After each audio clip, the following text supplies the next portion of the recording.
I am Tessa, 34 years old, and my life changed forever at my sister Amanda's baby shower.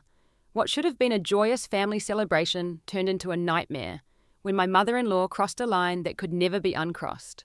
I always thought family meant protection and love, but that day taught me sometimes family can hurt you the deepest.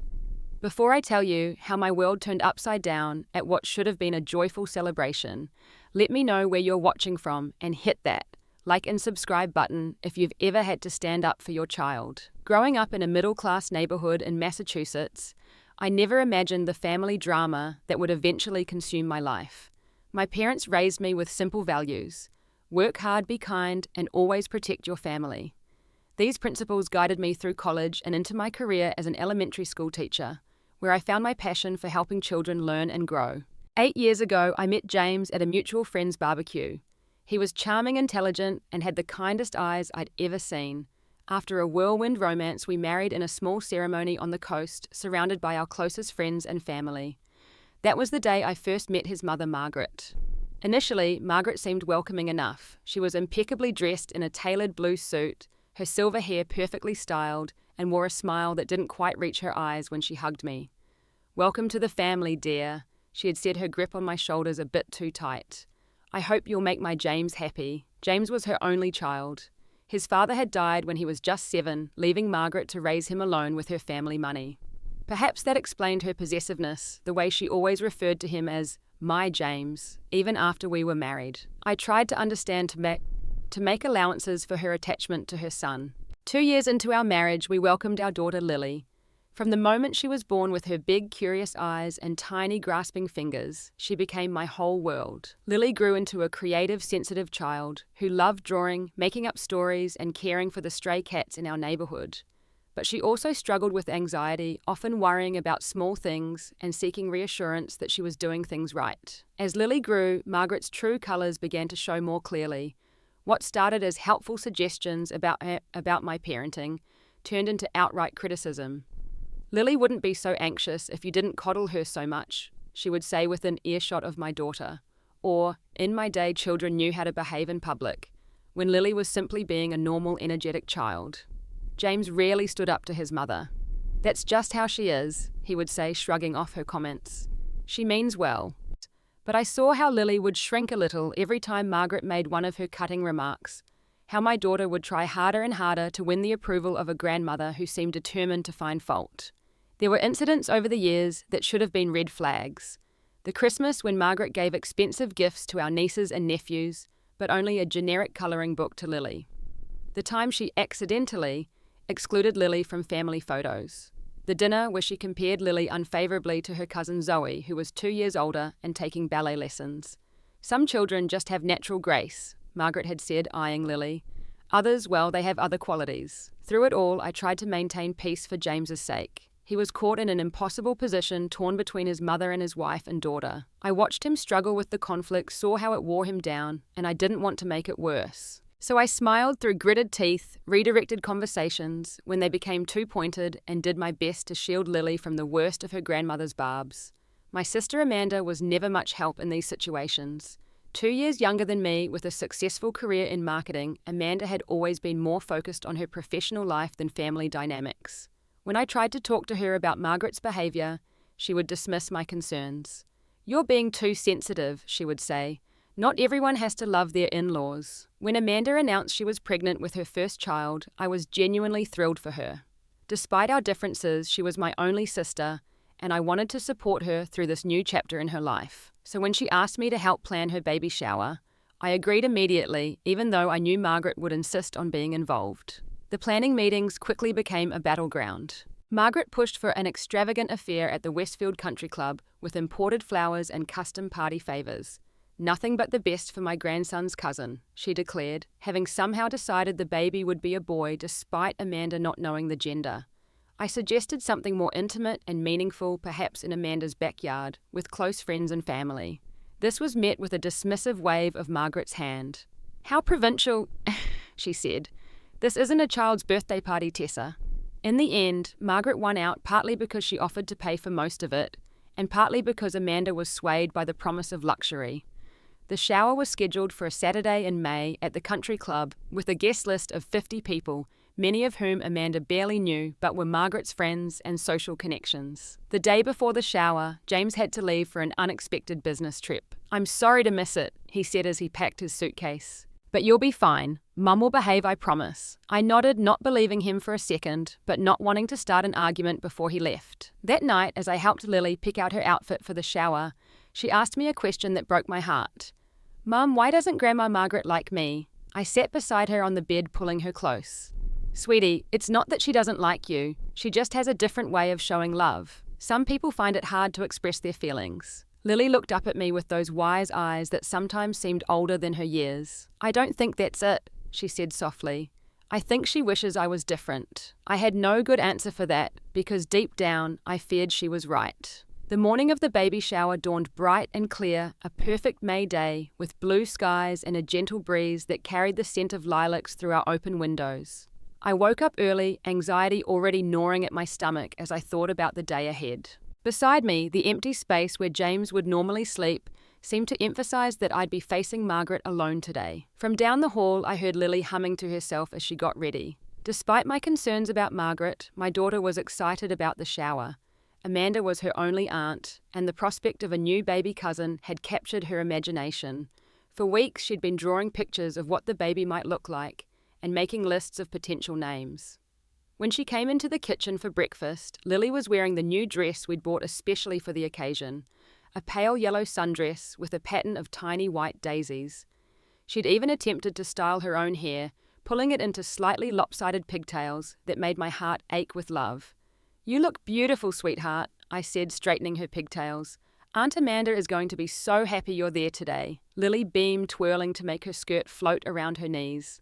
"Do you think Grandma Margaret will like my dress?" she asked, and I heard the hopeful note in her voice that never seemed to fade despite years of disappointment. "I'm sure she will," I lied, forcing a smile. "Now eat your breakfast so we won't be late." The Westfield Country Club was located on the outskirts of town, an imposing stone building surrounded by manicured lawns and flowering gardens. As we pulled into the parking lot, I spotted Margaret's silver Mercedes already there, parked near the entrance. "Remember," I told Lily as we walked toward the building, "this is a special day for Aunt Amanda. Let's try to make it as nice as possible for her." Lily nodded solemnly. "I'll be super good, I promise." The shower was being held in the club's garden room, a large space with floor-to-ceiling windows overlooking the rose garden. By the time we arrived, Margaret had already transformed it into a showcase of extravagance. Crystal vases filled with white and blue hydrangeas adorned every surface. Delicate china teacups were arranged on tables covered in linen cloths. A mountain of expertly wrapped gifts occupied one corner, each package more elaborately decorated than the last. And there in the center of it all was Margaret directing the staff with imperious gestures as they arranged the final details. She was dressed in an expensive-looking sage green suit, a strand of pearls at her throat, her hair freshly colored and styled. She spotted us immediately, her gaze sweeping over us like a searchlight. "Tessa," she said, ear-kissing my cheek, "you're finally here. I was beginning to think you'd be late." She turned to Lily, her lips tightening almost imperceptibly. "And Lily, that's certainly a bright dress you're wearing." I felt Lily shrink beside me. "Thank you for all your work on the shower, Margaret," I said quickly. "Everything looks lovely." "Cool." Margaret nodded, accepting the compliment as her due. "Well, Amanda deserves the best. Now, Lily, be careful not to touch the crystal. Some of these pieces are antiques." She turned away before Lily could respond, calling out to a server about the placement of the champagne flutes. Over the next hour, guests began to arrive. Amanda made her entrance glowing in a blue maternity dress, her pregnancy finally showing at 5 months along. She squealed with delight at the decorations, hugging Margaret, and thanking her profusely while I stood awkwardly to the side. Lily stayed close to me initially, but as the room filled with guests, including several other children, she began to relax a little. My niece Zoe, 12 years old, and already acting like a teenager, was there with my brother-in-law's sister Diane. Margaret immediately made a fuss over Zoe complimenting her dress and asking about her recent dance recital while pointedly ignoring Lily. I watched as Margaret made her way around the room greeting guests and accepting compliments on the shower. She stopped frequently at the bar, set up in one corner, each time returning with her champagne glass refilled. With each drink, her voice grew a little louder, her gestures a little more expansive. Lily, meanwhile, was trying her best to fit in. She offered to help the servers pass around appetizers, carefully carrying trays of tiny sandwiches and fruit skewers. She played nicely with the younger children, sharing the coloring books and crayons that had been provided for kids' entertainment. Several times, I saw her glance at Margaret, seeking some sign of approval that never came. As the party progressed, the room grew warmer and more crowded. The noise level increased, a cacophony of female voices exclaiming over gifts and sharing pregnancy stories. I found myself cornered by one of Margaret's friends, a woman named Patricia, who was determined to tell me in excruciating detail about her grandson's achievements at boarding school. Across the room, I could see Amanda sitting in a decorated chair opening gifts, with Margaret hovering beside her. Lily had positioned herself near them, watching the proceedings with fascination. I kept one eye on her as I nodded along to Patricia's monologue, alert for any sign of trouble. The moment came when Amanda began unwrapping a particularly large gift, which turned out to be an ornate crystal baby bottle engraved with the family crest of Margaret's late husband. "It's been in the family for generations," Margaret announced proudly. "Each firstborn has taken their first drink from it." I saw several practical-minded mothers exchange glances, clearly thinking what I was that an antique crystal bottle was hardly a safe or sensible item for a newborn. But Amanda made all the right appreciative noises, holding it up for everyone to see. That was when my sister asked for help. "Tessa, could you come here? I need someone to write down who gave what for thank you notes." I excused myself from Patricia and made my way across the crowded room, losing sight of Lily momentarily as a group of women moved between us. By the time I reached Amanda's side a minute or so later, the scene had shifted. Margaret had placed the crystal bottle on a side table near the gift opening area. Lily, apparently trying to be helpful, had picked up a tray of desserts from a nearby server and was offering them to guests nearby. She was smiling, finally seeming to enjoy herself a little as people thanked her for the treats. What happened next seemed to unfold in slow motion. Lily stepped carefully toward the group surrounding Amanda, balancing the tray of mini pastries. She didn't see Margaret's expensive designer purse on the floor near the side table. Her foot caught the strap and she stumbled forward, arms outstretched to catch herself. The tray tilted. The pastries slid, and Lily's hand, reaching out for balance, knocked against the crystal baby bottle. It teetered for a heart-stopping moment on the edge of the table, then fell. The sound of shattering crystal cut through the party chatter like a gunshot. Every head turned. Every voice fell silent. And that's when my world changed forever. The crystal bottle exploded into 1,000 glittering pieces on the hardwood floor, the sound echoing through the suddenly silent room. For a fraction of a second, nobody moved. It was as if time itself had paused to witness what would happen next. Lily stood frozen in horror, her eyes wide and fixed on the shards of crystal scattered around her feet. The dessert tray hung limply from one hand, a few remaining pastries clinging precariously to its edge. Her small chest rose and fell rapidly with panicked breaths. Then Margaret moved. It was a movement so swift and unexpected that I couldn't react in time to stop it. One moment she was standing beside Amanda's chair, and the next she was directly in front of my daughter, her face transformed by rage. Her normally pale complexion had turned a deep mottled red that spread up her neck and across her cheeks. Her eyes, usually cool and evaluating, now bulged with fury. "How dare you touch that?" Margaret's voice was barely recognizable, a strangled screech that didn't sound human. Spittle flew from her lips as she loomed over Lily. "That bottle was an heirloom. It was priceless. You stupid, clumsy girl." Lily flinched back, the tray finally slipping from her fingers to clatter onto the floor. "I'm sorry," she whispered, her voice trembling. "It was an accident. I didn't mean to." The sound of Margaret's hand connecting with Lily's cheek was like a whip crack in the hushed room. The force of the slap sent my 10-year-old daughter stumbling backward until she hit the wall with a dull thud. She slid down to a sitting position, one hand pressed against her reddening cheek, her eyes huge with shock and pain. For one eternal second, I couldn't move. My brain seemed unable to process what my eyes had just witnessed. My mother-in-law had struck my child. She had put her hands on my daughter. The impossibility of it paralyzed me. Then Lily's first sob broke the spell. Tears streamed down her face as she clutched her cheek, her small body shaking with the force of her crying. A thin line of blood appeared at the corner of her mouth, where her lip had split against her teeth from the impact. I lunged forward, shoving past shocked guests, my vision tunneling until all I could see was my injured child. I dropped to my knees beside her, pulling her into my arms, my hands shaking as I tried to assess how badly she was hurt. "Let me see, baby," I murmured gently, pulling her hand away from her cheek. An angry red handprint was already forming the distinct shape of Margaret's fingers, visible on my daughter's pale skin. The sight of it ignited something primal inside me, a rage so pure and hot that it threatened to consume everything in its path. Behind me, Margaret was still ranting. "Look what you've done," she said, gesturing wildly at the broken crystal. "You've ruined everything. This is why children shouldn't be at adult functions. No discipline, no respect for valuable things." I turned slowly to face her, still cradling Lily against me. The room had broken into murmurs, now guests exchanging uncomfortable glances, some moving discreetly toward the exit. Amanda sat in her chair, one hand pressed to her mouth, her eyes darting between me and Margaret. "You hit my child," I said, my voice deadly quiet. "You put your hands on my daughter." Margaret waved dismissively. "She broke a priceless family heirloom. A little discipline is what she needs. If you provided more structure at home, this wouldn't have happened." I helped Lily to her feet, keeping her tucked close to my side. "Apologize to my daughter," I demanded. "Apologize right now." Margaret drew herself up, indignation radiating from every pore.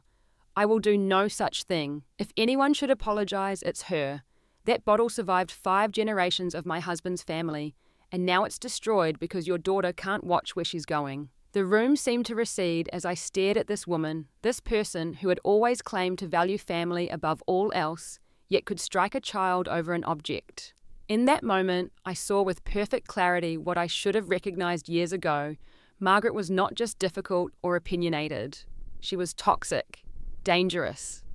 "Where is James?" Margaret suddenly demanded, looking around as if expecting her son to materialize and take her side. "He needs to hear about this behavior." "James is out of town," I said coldly. "But don't worry, he'll hear exactly what happened here today. Every single detail." I turned to Amanda, still sitting shell-shocked in her chair. "I'm sorry, but we're leaving. Call me later." My sister nodded mutely, her hand still covering her mouth. As I guided Lily toward the door, Margaret called after us, her voice dripping with venom. "This is typical of you, Tessa, making a scene and ruining Amanda's special day. Always the drama queen." I didn't turn around. I didn't trust myself to respond. The rage inside me was a living thing threatening to explode if I acknowledged her words. Instead, I focused on getting Lily safely out of that building and away from the woman who had hurt her. In the car, Lily's crying turned to hiccuping sobs as I gently applied a cold water bottle to her swelling cheek. "I didn't mean to break it, Mom," she kept saying. "It was an accident." "I know, sweetheart. I know." I held her close, breathing in the scent of her hair, trying to control my shaking. "What happened was not your fault. Not any of it." "Grandma Margaret hates me," Lily whispered, and the resignation in her voice broke something inside me. This wasn't a new thought for her. It was a conclusion she'd reached long ago, and now had confirmed in the most traumatic way possible. "Listen to me," I said, pulling back to look into her tear-stained face. "What your grandmother did was wrong. Very wrong. No one is ever allowed to hit you, no matter what you do or what gets broken. Objects can be replaced. You are irreplaceable." As I drove us home, my phone buzzed repeatedly with incoming texts. I ignored them all, focusing instead on occasionally glancing in the rearview mirror at Lily, who sat quietly in the back seat, staring out the window with vacant eyes that worried me more than her tears had. At home, I took photos of Lily's face, documenting the handprint that was now turning from red to purple at the edges, the small cut on her lip, the slight swelling under her eye. Then I gave her an ice pack, wrapped in a soft cloth, and settled her on the couch with her favorite stuffed animal and a movie. Only then did I check my phone. There were 5 texts from Amanda ranging from, "Are you okay?" to "Please call me." 2 from Margaret that I couldn't bring myself to read, and 1 from James sent before any of this happened, saying he'd be home late tomorrow evening. I sat at the kitchen table, my hands flat on its surface, and tried to figure out what to do next. One thing was crystal clear: Margaret would never be alone with my daughter again. Beyond that, I wasn't sure how to proceed. Should I call the police, a lawyer? Was this technically assault on a minor? Most importantly, how would James react when he learned what his mother had done? As the afternoon stretched into evening, Lily grew quieter and more withdrawn. She picked at her dinner, wincing when the movement stretched her bruised cheek. When I suggested a bath before bed, she nodded listlessly and allowed me to help her, something she hadn't needed in years. That night, after tucking her in and checking that she was asleep, I sat in the dark living room and finally allowed myself to cry. They were tears of rage, of guilt for not protecting my child, and of fear for what would come next, because I knew with absolute certainty that our family would never be the same again, and deep down I was terrified that when forced to choose between his mother and us, James might make the wrong choice. Sleep eluded me that night. I tossed and turned, replaying the moment of Margaret's slap in an endless loop. Each time I closed my eyes, I saw Lily's face as she hit the wall, the shock and betrayal in her eyes. I saw the room full of people who had witnessed it, all their expressions, ranging from horror to a terrible knowing look that suggested they weren't entirely surprised by Margaret's behaviour. Around midnight, I heard a soft cry from Lily's room. I found her sitting up in bed, tears streaming down her face, her breathing fast and shallow. "I had a bad dream," she whispered as I sat beside her. Grandma Margaret was chasing me, and no one would help me hide. I held her until she fell back asleep, my heart breaking at how quickly the incident had embedded itself in her subconscious. When I was certain she was deeply asleep, I slipped out of her room and made a decision. Taking out my phone, I texted James, "We need to talk as soon as you get home. Something serious happened with your mother and Lily." The reply came almost immediately, despite the late hour. "What's wrong? Is everyone okay?" I debated how much to say via text, then settled on,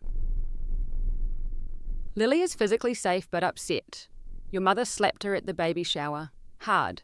We'll talk when you're home." Then I turned off my phone, not ready for whatever response might come next. The morning brought new challenges. Lily woke up with her cheek visibly bruised, a dark purple smudge against her pale skin. When I suggested she stay home from school, she nodded silently, lacking the energy to even seem relieved. "My face hurts," she said softly at breakfast, pushing away a bowl of her favourite cereal after just 2 bites. "And my head. I hit it on the wall." I gave her children's pain reliever and checked her pupils, worried about a concussion. They seemed normal, but I made a mental note to call the paediatrician if her headache persisted. Mid-morning, the doorbell rang. I opened it to find Amanda standing there, her face drawn with worry. "I had to check on you guys," she said, stepping inside without waiting for an invitation. "Is Lily okay? Mum called me 6 times last night, asking if I'd heard from you." At the mention of our mother, I felt a flash of irritation. "Did you tell her what happened? That her precious mother-in-law assaulted my child?" Amanda winced. "I tried, but you know how she is. She thinks you're overreacting. She said accidents happen and Lily should have been more careful around valuable items." "Overreacting," I repeated incredulously. "Margaret slapped Lily so hard she hit the wall. Amanda, look at her face." I gestured toward the living room where Lily was curled up on the couch watching TV. Amanda peered around the corner, then sucked in a breath when she saw the bruise. "Oh God, Tessa, I didn't realize it was that bad. At the party, everything happened so fast." "And you didn't step in," I finished for her. "No one did. You all just sat there while that woman hit my daughter." "That's not fair," Amanda protested weakly. "It was shocking. No one expected it. And then you left so quickly." I laughed bitterly. What was I supposed to do? Stay and make pleasant conversation with the woman who had just assaulted my child? Pretend everything was fine, so as not to ruin your shower? Amanda's eyes filled with tears. "Of course not. I wish I'd done something, said something." She placed a hand on her swollen belly. "I've been thinking all night about what if someone treated my baby that way. I'd lose my mind." Her words deflated some of my anger. "I'm sorry. I know it's not your fault. I trailed off, not even sure how to articulate the storm of emotions inside me. "Does James know?" Amanda asked, following me into the kitchen where I put the kettle on for tea. "I texted him last night. He's flying home today." "What do you think he'll do?" I gripped the edge of the counter. "I don't know. That's what terrifies me. He's always made excuses for her behaviour. But this is different. This has to be different." I turned to face my sister. "If he takes her side on this, Amanda, I don't think our marriage will survive." Amanda's eyes widened. "Surely it won't come to that? James loves you and Lily more than anything." "Does he?" I wasn't so sure anymore. "You don't know what it's been like all these years. The little comments, the constant criticism, the way Margaret undermines me as a parent, as a wife, and James just lets it happen because it's easier than standing up to her." We sat at the kitchen table with our tea, speaking in low voices to avoid Lily overhearing. Amanda listened as I recounted years of incidents I'd mostly kept to myself, not wanting to burden others with my in-law problems. "I had no idea it was this bad," she said when I finished. "Why didn't you tell me?" I shrugged. "What could you have done besides you've always liked Margaret? She treats you differently." "Because I'm not married to her son," Amanda said quietly. "I'm not a threat." The rest of the day passed slowly. Amanda left after extracting a promise that I'd call if I needed anything. I checked my phone to find 3 missed calls from James and a text saying his flight would land at 4. There were also 7 texts and 4 voicemails from Margaret, all of which I deleted without reading or listening to. Around 3 o'clock, Lily complained that her head still hurt, so I called the pediatrician who recommended bringing her in. The doctor examined her, gently confirming there was no concussion, but documenting the bruise and split lip in her medical record. "How did this happen?" she asked Lily directly, her tone professional but kind. Lily looked at me, then back at the doctor. "My grandmother hit me," she said in a small voice, "because I broke something valuable by accident." The doctor's expression remained neutral, but I saw a muscle tighten in her jaw. "I see," she said, making a note in the chart. "And has your grandmother ever hit you before?" Lily shook her head. "No, but she's always mad at me. She says I'm clumsy and not as good as my cousin Zoe." After the appointment, the doctor asked to speak with me privately. "I'm required by law to report suspected child abuse," she said once Lily was out of earshot. Given that this was done by a family member, I nodded, a knot forming in my stomach. "I understand. We're dealing with it within the family right now, but I know you have to follow protocol." "Is your daughter safe at home? Is there any risk of this happening again?" "Absolutely not," I said firmly.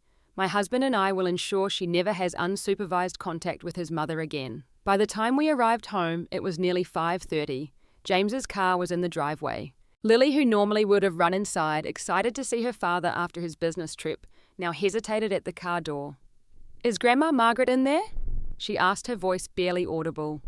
"No, sweetheart, just Dad, and he loves you very much and will want to make sure you're okay." Lily nodded, but the way she gripped my hand as we walked to the door told me she wasn't entirely convinced. James met us in the hallway, his face a mask of concern. "Lily," he said, dropping to one knee to be at her level. Then he saw her face, the purple bruise stark against her pale skin, and his expression crumpled. "Oh God, Lily Bug." Lily stood stiffly as he hugged her, not returning the embrace. Over her shoulder, James looked at me, questions in his eyes that I wasn't ready to answer in front of our daughter. "Lily, why don't you go up to your room for a little while?" I suggested. "Dad and I need to talk." Once she was upstairs, James and I moved to the kitchen. He paced back and forth while I leaned against the counter, my arms crossed protectively over my chest. "Tell me exactly what happened," he said, his voice tight with controlled emotion. I recounted the events of the baby shower in detail, keeping my tone as neutral as possible, though my hands shook with remembered rage. James listened without interrupting, his face growing more troubled with each word. When I finished, he ran a hand through his hair. "There must be some misunderstanding, so," he said finally. "Mom wouldn't. She's not violent. She's never hit anyone in her life." The defense of his mother, even in the face of incontrovertible evidence, sparked my temper. "Are you calling me a liar? Or Lily? There was a room full of witnesses, James. Your mother slapped our daughter hard enough to leave a handprint on her face that's still visible a day later. She split her lip. She caused her to hit her head against a wall. I'm not saying it didn't happen," he backtracked. "Just that maybe she didn't mean to hit her that hard. Maybe she was just shocked about the bottle breaking and reacted without thinking. I don't care if she meant to or not," I exploded. "She hit our child over a piece of crystal. There is no excuse that makes that okay." James sank into a chair at the kitchen table, his shoulders slumped. "I know, you're right, I just..." He looked up at me, and I saw the conflict in his eyes. "What do we do now? Now we make sure Margaret never has the opportunity to hurt Lily again. She's not to be alone with her. In fact, I don't want her anywhere near Lily until she acknowledges what she did and makes a genuine apology." James nodded slowly. "I'll talk to her, get her side of the story." "Her side?" I couldn't believe what I was hearing. What possible side could justify hitting a 10-year-old child? "Your child, James." "I didn't mean it like that," he said quickly. "I just meant I need to understand what was going through her mind, why she reacted that way, so I can make sure it never happens again." I stared at him, suddenly seeing with painful clarity the pattern that had defined our marriage. James always trying to understand his mother, to make allowances for her behaviour, to find a middle ground that didn't exist. "No," I said quietly. I'm done with this dance, James. Your mother hurt our daughter physically and emotionally. She's been hurting her emotionally for years, and you've let it happen because it was easier than confronting the truth your mother is abusive. James flinched at the word. That's a bit extreme, don't you think? Is it? What would you call someone who deliberately and systematically undermines a child's self-esteem, who criticizes and belittles her at every opportunity, who struck her in anger? If it was anyone other than your mother, what would you call it? He had no answer for that, and we sat in tense silence until a small noise from the doorway made us both turn. Lily stood there, her eyes wide and uncertain. I heard yelling, she said. Are you fighting because of me? No, sweetie, I said quickly, moving to put an arm around her.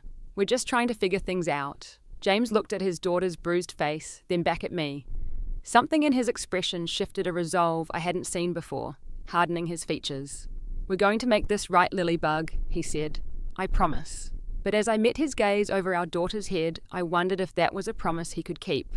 Because making this right would mean choosing unequivocally between his mother and his family, and I wasn't sure James was capable of making that choice. The next morning, James announced he would be visiting his mother that afternoon to discuss what had happened. I need to make it clear to her that what she did was unacceptable, he said over breakfast, his voice firmer than it had been the previous night, and that there will be consequences. I'm coming with you, I said immediately, not trusting him to stand his ground alone against Margaret. James shook his head. I think it's better if I talk to her first one-on-one. She's more likely to listen without feeling ganged up on. I laughed incredulously. Ganged up on James, she physically assaulted our daughter. This isn't about her feelings. I know that, he said, frustration edging into his tone. But I know my mother. If both of us show up, she'll get defensive and nothing will be resolved. Let me try it my way first. I wanted to argue further, but Lily entered the kitchen, then still in her pajamas, her bruised face a vivid reminder of what was at stake. Morning, sweetheart, I said, forcing a smile. How are you feeling today? Lily shrugged, not meeting our eyes as she slid into her chair. Okay, I guess. Does your head still hurt? James asked gently. A little. Not as bad as yesterday. She poked at the bowl of cereal I set in front of her without much interest. You don't have to go to school today if you don't feel up to it, I offered, though privately I worried about how long she might want to hide at home. I don't want to go, Lily said immediately. People will ask about my face. James and I exchanged concerned glances. This was a new dimension we hadn't fully considered the social repercussions for Lily. Kids would ask questions. Parents would gossip.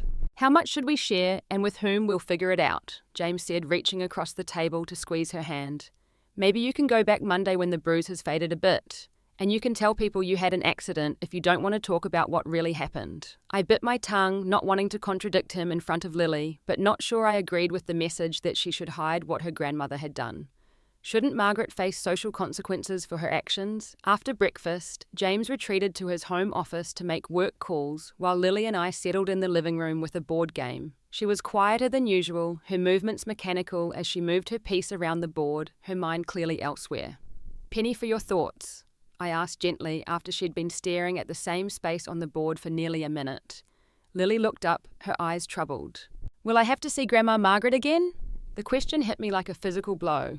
Of course, that would be her primary concern. Not until you're ready, I assured her. And never alone.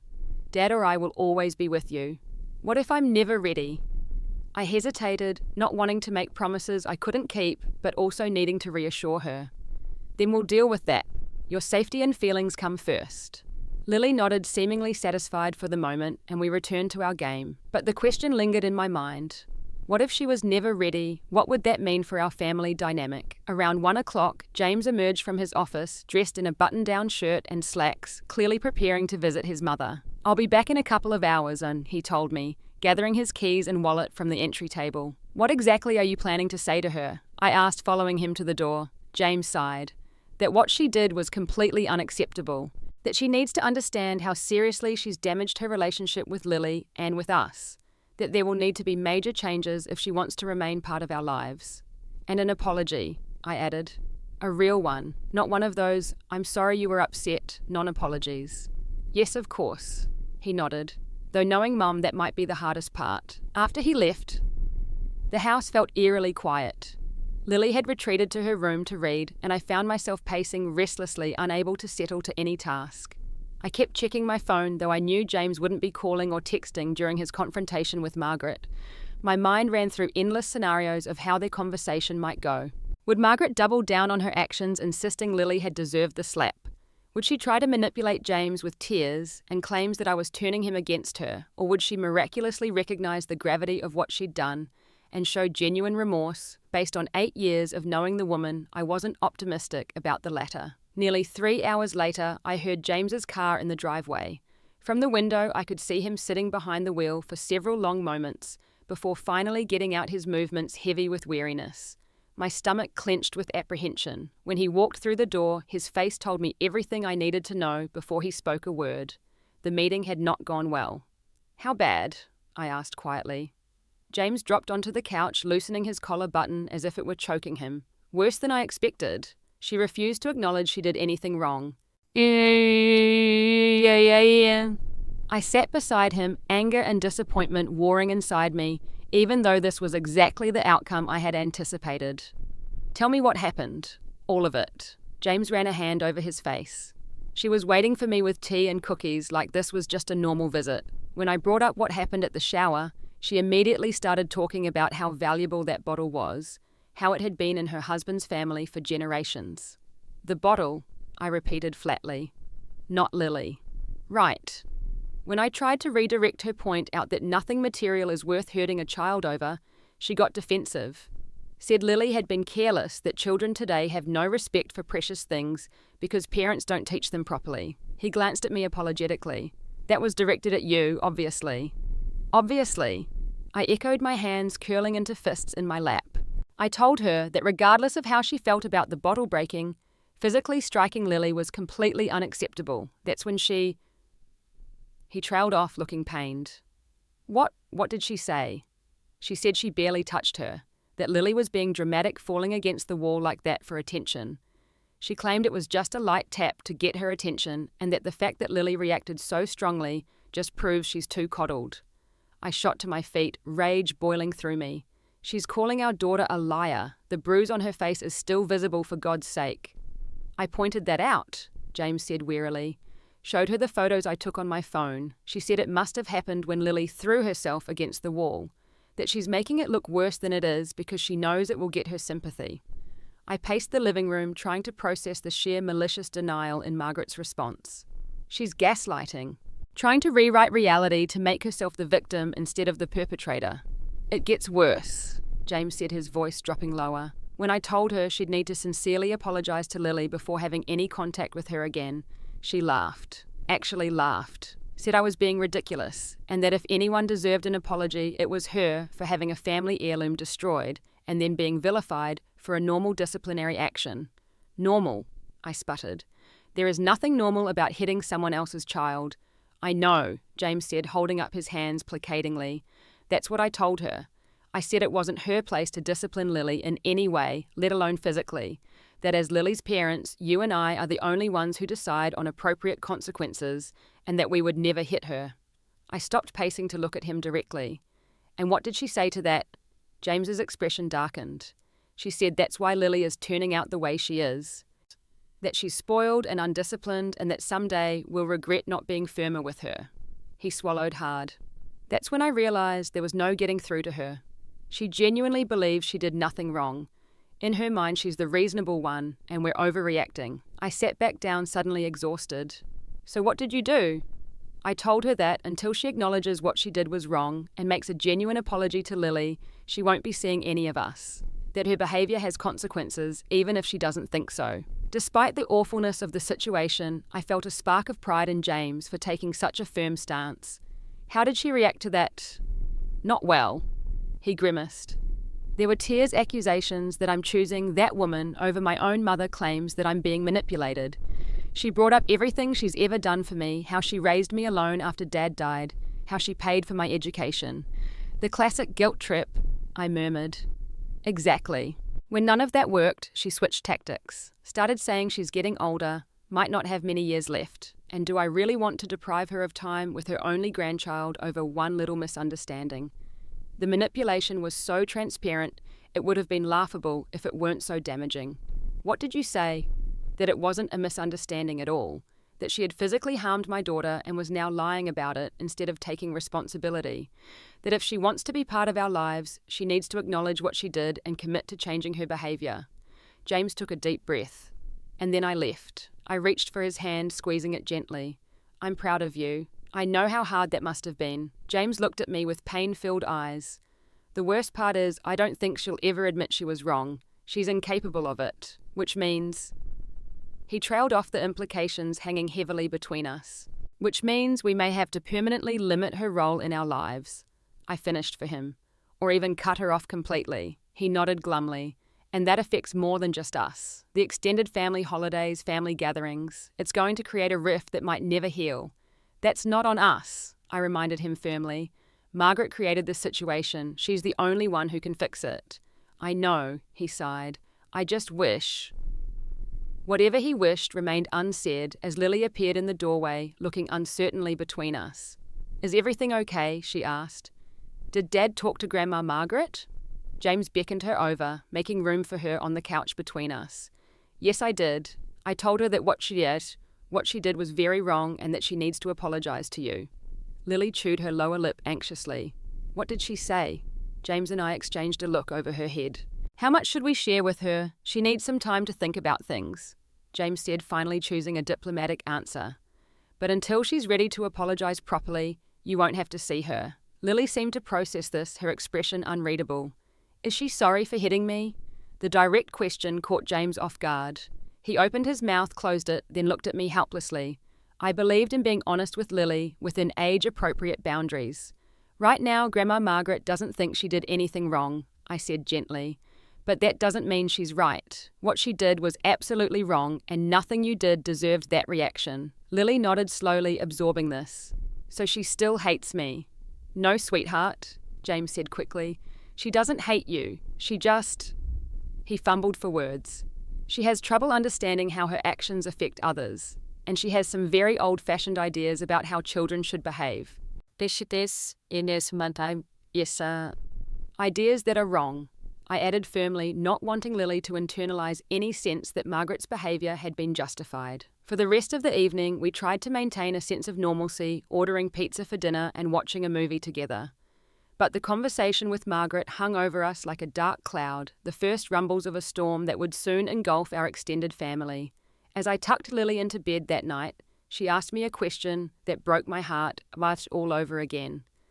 Am I a bad person because I don't want to see Grandma Margaret ever again? I sat on the edge of her bed, stroking her hair away from her face.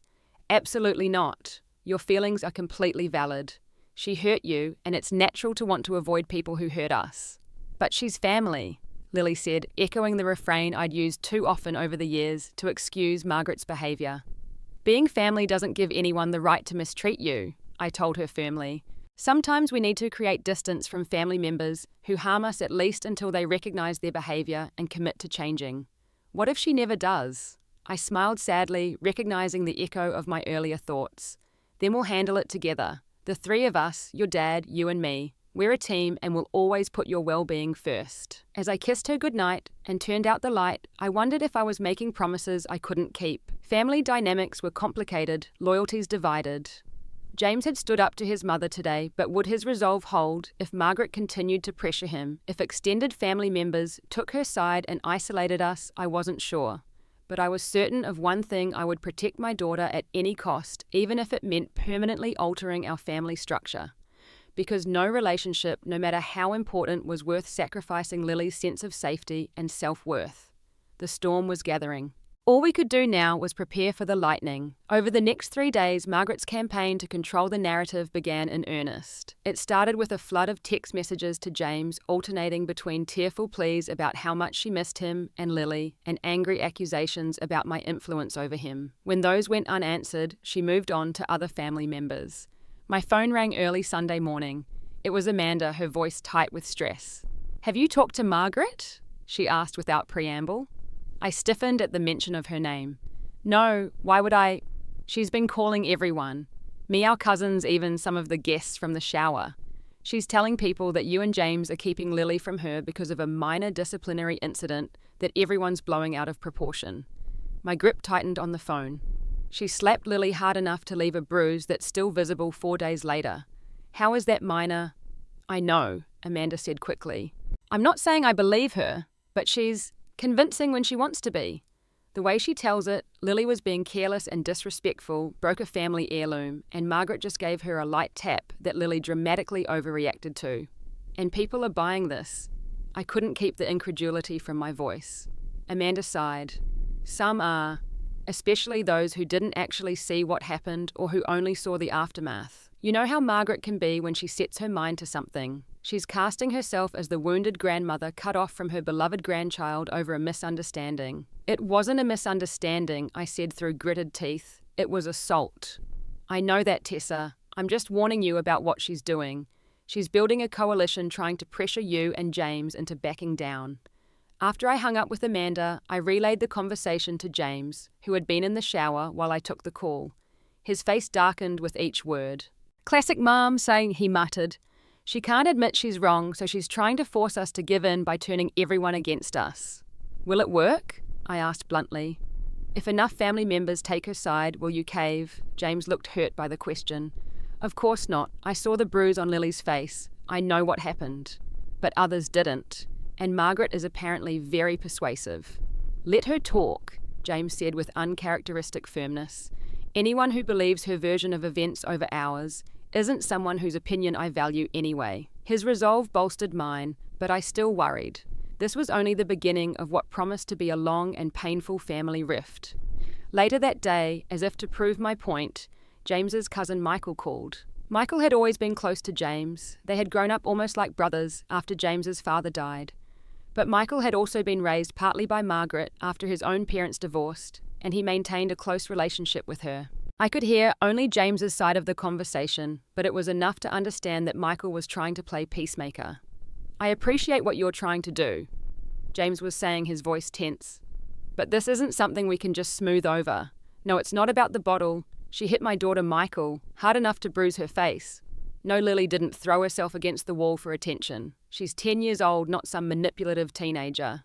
Well, if that's what Mum told you, she's not being honest. The conversation continued in that vein for several minutes, James becoming increasingly frustrated as he tried to counter whatever narrative Margaret had fed Michael. When he finally hung up, he looked exhausted.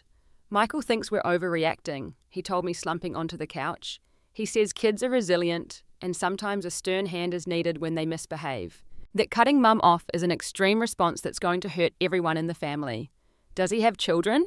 I asked, already knowing the answer. No.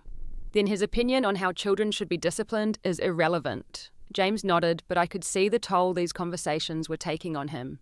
He'd been raised to value family harmony above all else, to smooth over conflicts rather than confront them directly. Standing firm against his mother and potentially other family members went against everything in his nature. What does Michael suggest we do instead? I asked, curious about the alternative being proposed. James rubbed his temples. Accept Mum's version of events. Agree that everyone overreacted in the heat of the moment. Let Lily spend time with her again, with supervision, at least at family gatherings. Without an apology, without any acknowledgement of what she did wrong. That's the idea. Michael says Mum will come around in her own time if we don't push her. I snorted in disbelief. She'll come around to believing she was right all along and that we caved because we knew it. And Lily will learn that adults can hurt her without consequences as long as they're family. I know, James agreed wearily. I told Michael that wasn't an option, that this isn't about punishing Mum, it's about protecting Lily. And what did he say to that? That I've changed, that I never used to be so rigid, that maybe I should consider whether I'm being influenced too much by... He trailed off uncomfortably. By me, I finished. He thinks I'm the villain in this story, turning you against your poor, misunderstood mother. James didn't deny it, which was answer enough. The next day brought a new complication. Lily needed to return to school, having already missed 3 days. The bruise on her cheek had faded to a yellowish smudge, still visible, but less dramatic than before. We had a family meeting over breakfast to discuss what she should tell classmates and teachers if they asked about it. You can say you had an accident if that's easiest, James suggested, clearly favouring the path of least social discomfort. I frowned at this approach. Or you can tell the truth, that your grandmother hit you because you accidentally broke something. There's no shame in that for you, Lily. Lily pushed her scrambled eggs around her plate, not meeting our eyes. "I don't want everyone to know," she said finally. "They'll think our family is weird. It's entirely your choice what you share," I assured her, though privately I worried that teaching her to hide what had happened might reinforce the wrong message that Margaret's behaviour should be kept secret. When I dropped Lily off at school, her teacher Ms. Simmons pulled me aside. "I heard there was an incident at a family gathering," she said quietly. The school counsellor mentioned Lily might be dealing with some emotional fallout. I was momentarily taken aback, then remembered the doctor's mandatory reporting. Of course, that would have triggered notifications to the school. "Yes," I confirmed. "Lily's grandmother struck her during an argument. We're handling it as a family, but Lily might be more sensitive than usual for a while." Mrs. Simmons nodded understandingly. "I'll keep an eye on her. If she seems to be struggling, would you like me to let the counsellor know she might benefit from a check-in?" "That would be great, thank you." I was grateful for the school's support and the matter-of-fact way Mr. Simmons approached the situation without judgment or uncomfortable prying. That afternoon, James received an email from his aunt, Eleanor, Margaret's younger sister. Unlike the other family members who had contacted us, Eleanor's message was supportive. "James, I heard about what happened with Margaret and Lily. While I wasn't at the shower to witness it personally, I know my sister's temper and her inability to admit when she's crossed a line. I want you to know that I support your decision to protect your daughter. Margaret has always had difficulty controlling her emotions, especially when things don't go exactly as she plans. It's a pattern that goes back to our childhood. Please let me know if there's anything I can do to help during this difficult time." The email was like a lifeline in a stormy sea, proof that not everyone was buying into Margaret's version of events. James forwarded it to me with a simple message: "At least someone gets it." That evening, Lily seemed withdrawn after school. When I asked how her day had gone, she just shrugged and said, "Fine." But later, as I was helping her with homework, she suddenly said, "Zoe knows what happened." "Your cousin Zoe?" I asked, surprised. "Did you tell her?" Lily shook her head. "No, but she texted me saying she was sorry her grandmother was mean to me. She said her mum told her not to talk about it, but she wanted me to know she doesn't think I did anything wrong." I felt a complicated mix of emotions at this. On one hand, I was touched by Zoe's kindness and solidarity. On the other, I was concerned that the adults in Zoe's life were instructing her to keep quiet about what she'd witnessed, as if Margaret's behaviour was something shameful that needed to be hidden. "That was nice of her," I said carefully. "How did it make you feel that she reached out?" Lily considered this. "Good, I guess. Like I'm not the only one who knows. Grandma Margaret was wrong." She hesitated, then added, "Zoe said Grandma Margaret has been mean to her sometimes too. Not hitting, but saying stuff that makes her feel bad." This confirmed what I'd long suspected, that Margaret's emotional manipulation wasn't limited to Lily.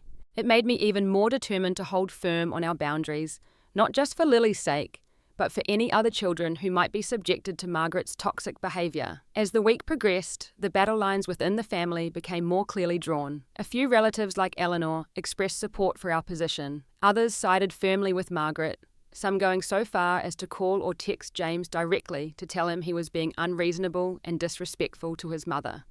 A third group tried to remain neutral, uncomfortable, taking sides in what they saw as a private family matter. The pressure was beginning to wear on James.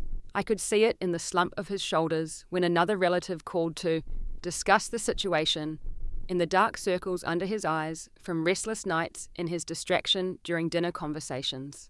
"Maybe we should consider family therapy," I suggested one night after a particularly difficult call with his Uncle George, who had berated James for nearly an hour about his duty to his mother. "Therapy?" James looked skeptical. "You think Mom would agree to that?" "Not initially with your mother," I clarified. "Just us three first, you, me and Lily, to help us navigate this situation in a healthy way. Then if Margaret ever shows willingness to acknowledge what happened and work on changing her behaviour, she could join some sessions." James thought about it, then nodded slowly. "That might be good. For Lily especially. This has to be confusing and scary for her." "For all of us," I said, reaching for his hand. "We're in uncharted territory here. Some professional guidance couldn't hurt." As I lay in bed that night, unable to sleep, I found myself thinking about the upcoming family gathering for Memorial Day weekend. It was an annual tradition held at James's uncle's lakeside property. Everyone would be there, including Margaret. The event was still weeks away, but already I was dreading it. Would we go and face the tension head-on, stay home and face accusations of dividing the family? There were no easy answers. Whatever path we chose, I knew one thing with absolute certainty: this conflict was nowhere near resolution. Margaret had shown no signs of backing down or acknowledging her behaviour. If anything, she was doubling down, casting herself as the victim and mobilising family members to her cause. The protective walls we had built around Lily would need to remain strong, because even as parts of the family rallied around Margaret, even as pressure mounted on James to fix things, by giving in the image of Lily's bruised face remained vivid in my mind, a constant reminder of what was at stake. This wasn't about family politics or saving face. It was about teaching my daughter that her boundaries matter, that she deserves respect, and that no one, not even family, has the right to hurt her. Those principles were non-negotiable, no matter how stormy the seas ahead might be. 2 weeks after the incident at the baby shower, we had our first family therapy session with Dr. Larson, a child psychologist specialising in family trauma. Her office was warm and inviting, with comfortable couches arranged in a circle and nature photography on the walls. Lily, initially nervous about the appointment, relaxed visibly when she saw the collection of fidget toys available for her use. "Let's start by talking about what brings you here today," Dr. Larson said once we were all settled. Her gentle but direct manner put me at ease immediately. James and I exchanged glances, silently debating who should explain. Finally, I took the lead, recounting what had happened at the baby shower and the family fallout since then. I tried to keep my description factual rather than emotional, though it was still difficult to talk about. Dr. Larson listened attentively, occasionally asking clarifying questions. When I mentioned the ongoing pressure from extended family members, she nodded knowingly. "Family systems often resist change," she explained. "When you set a boundary that disrupts the established dynamic, even when that boundary is healthy and necessary, other family members may push back, trying to restore what's familiar to them, even if what's familiar is actually harmful." "That's exactly what's happening," James said, relief evident in his voice at having our experience validated. "Everyone keeps saying we need to forgive and forget to move past this for the sake of family harmony." Dr. Larson turned to Lily, who had been quietly playing with a Tangle toy during our conversation. "Lily, how have you been feeling since what happened with your grandmother?" Lily shrugged, not making eye contact. "Okay, I guess." "It's all right if you're not okay," Dr. Larson assured her. "What happened was scary and confusing." Lily twisted the Tangle toy more vigorously. "I keep thinking about it, especially at night when I'm trying to sleep. I see Grandma Margaret's face all red and angry, and I feel the sting on my cheek again." She looked up suddenly. "Is that normal?" "Absolutely," Dr. Larson said warmly. "When something frightening happens, our brains try to process it by replaying the memory. It's like your mind is trying to make sense of something that doesn't make sense, because adults aren't supposed to hurt children." This seemed to reassure Lily somewhat. The rest of the session focused on establishing some coping strategies for all of us, Lily, for managing her anxiety and intrusive thoughts about the incident. James and me for dealing with the ongoing family pressure while staying united in our approach. As we were leaving Larson asked to speak with James and me briefly while Lily waited in the reception area. "You're doing the right thing," she told us once Lily was out of earshot. Standing firm on this boundary is crucial for Lily's sense of safety and self-worth. Children learn how they deserve to be treated by watching how the adults in their lives allow others to treat them. Her words strengthened my resolve, and I could see they had a similar effect on James. We scheduled weekly sessions for the foreseeable future, both for Lily individually and for us as a family. The day after our therapy session, James received an unexpected visitor at his office, his Aunt Eleanor, Margaret's sister. She had driven over an hour to see him in person rather than continuing their conversation via email. She had some interesting things to say, James told me that evening after Lily had gone to bed. About Margaret's behaviour patterns over the years, things I never knew about. "Like what?" I asked, curling up beside him on the couch. James took a deep breath. "Apparently this isn't the first time Margaret has lashed out physically when angry. Eleanor says there were incidents when I was very young before my father died. Times when Mom would lose her temper and slap or shake me." I stared at him in shock. "You don't remember this?" He shook his head. "I was too young, 3 or 4 years old. Dad would intervene, according to Eleanor. After he died, Mum seemed to get better at controlling her temper, at least the physical manifestations of it. But Eleanor says the verbal and emotional manipulation continued." "Why is she telling you this now?" I wondered aloud. "Guilt, I think. She says she should have spoken up years ago, but Margaret is her older sister, and there was always this unwritten rule in their family that you don't air dirty laundry. Plus, after Dad died, everyone was so focused on supporting Mum in her grief that her behaviour got excused or overlooked. James ran a hand through his hair, a gesture I recognised as a sign of deep distress. Eleanor thinks this incident with Lily might be a chance to finally break the cycle. Does Eleanor have any contact with Margaret now? Limited. She calls occasionally to check in, but they're not close. Margaret apparently holds grudges against anyone who challenges her even family. This new information cast Margaret's behaviour in an even more disturbing light. It wasn't just a one-time loss of control, it was part of a long-standing pattern that had been enabled and concealed by family silence. The thought that Margaret had physically harmed James as a child made my blood run cold, but it also explained so much about his complicated relationship with her, his difficulty standing up to her manipulations. "There's more," James said, his voice dropping lower. Eleanor suggested that we might want to consider getting some sort of documentation of what happened to Lily, just in case. In case of what? In case Margaret tries to push for grandparent rights or claims we're alienating her from Lily without cause. I felt a chill at the thought. "Do you think she'd go that far?" James looked troubled. "I don't know. I wouldn't have thought she'd slap Lily either." Eleanor says, "When Margaret feels cornered or challenged, she can become unpredictable." The next day, acting on Eleanor's advice, I called the paediatrician who had examined Lily after the incident and requested a copy of her medical records documenting the bruising and her statement about what had happened. I also wrote down a detailed account of the events while they were still fresh in my memory and asked Amanda to do the same as a witness. These documents went into a folder that I hoped we would never need to use but felt safer having nonetheless. Meanwhile, the tension within the extended family continued to build. The annual Memorial Day gathering at Uncle George's lake house was now just a week away, and we still hadn't decided whether to attend. The event had always been a highlight of Lily's summer, a weekend of swimming cousin time and evening bonfires.